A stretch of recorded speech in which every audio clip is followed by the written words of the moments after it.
Iya, iya, Jadi iya. kalau saya bilang misalnya, ya saya mau berdebat, tetapi Bung, Anda singgung soal ini ya, soal Hotman Paris ya, karena saya juga menonton itu, dia kelihatannya sekarang lebih proporsional. Ketika ditanya wartawan, betul tuh Bang Hotman menantang Bung Rocky untuk adu tinju, enggak, itu bercanda-bercanda aja. Tapi dia justru dia berharap untuk debat dengan Anda difasilitasi, kata dia ada dua media yang menurut dia masih cukup objektif, yakni Metro TV dan TV One katanya, tapi berdebat dengan Anda soal hukum.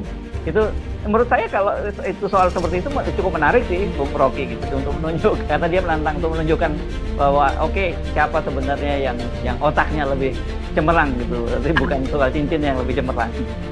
itu bagus, cuman dia batasi kan, hanya boleh debat hukum financial market atau hukum yang menyangkut investasi gitu, atau derivat dalam permainan Kalau nggak salah uang dia yang internasional. soal putusan Mahkamah Konstitusi kalau nggak salah kemarin. Iya, kalau keluar Mahkamah Konstitusi, kan Saudara Hotman bilang begini, mari kita debat soal aspek hukum dari keputusan Mahkamah Konstitusi.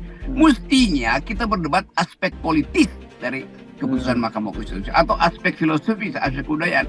Kan kalau saya tanya aspek hukum dari Mahkamah Konstitusi apa? Itu keputusan hukum. Kalau itu keputusan politik, kita baca aspek hukumnya dan keputusan itu. Tapi karena di keputusan hukum, maka nggak ada aspek hukum lagi kan?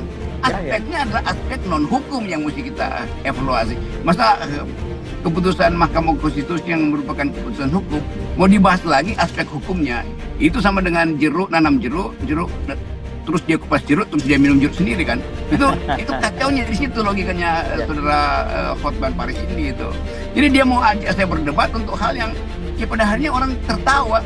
Anda mau berdebat tentang keputusan hukum dari segi hukum, ya buat apa? Jadi sebetulnya dia kacau juga cara dia merumuskan. Jadi kekacauan itu membuat saya, ya artinya dia nggak paham dong ide perdebatan itu. Ya, dan kan apalagi kemudian kalau dikembalikan kan keputusan Mahkamah Konstitusi itu final and binding. Ya terus kalau gitu mau debatin apa lagi? Itu hanya mungkin aspek politisnya itu yang bisa kita persoalkan. Kalau aspek hukumnya kan udah final and binding, apa yang persoalin? Ya pasti dia bilang ya saya setuju dengan keputusan Mahkamah Konstitusi. Menurut pendapat saya Mahkamah Konstitusi sudah betul. Itu pendapat Mahkamah Konstitusi, bukan pendapat saudara Profesor siapa ini, Profesor Cincin ini, Profesor Paris ini, Hotman ini kan. Jadi itu intinya sebetulnya, dan lebih gila lagi dia yang tentukan tuh tema perdebatan. Jadi kalau saya bilang misalnya, ya saya mau berdebat, tetapi jangan cuma sampai bab 1, sampai bab 4 ya. Bab 4 itu pasti filsafat. Dia nggak mau kan. Kan debat akademis itu mesti sampai pada philosophical ideas. Apa ide filosofi dari pembentukan Mahkamah Konstitusi? Itu hukum positif itu didasarkan pada dalil jasih yang ada sejak 2500 tahun yang lalu.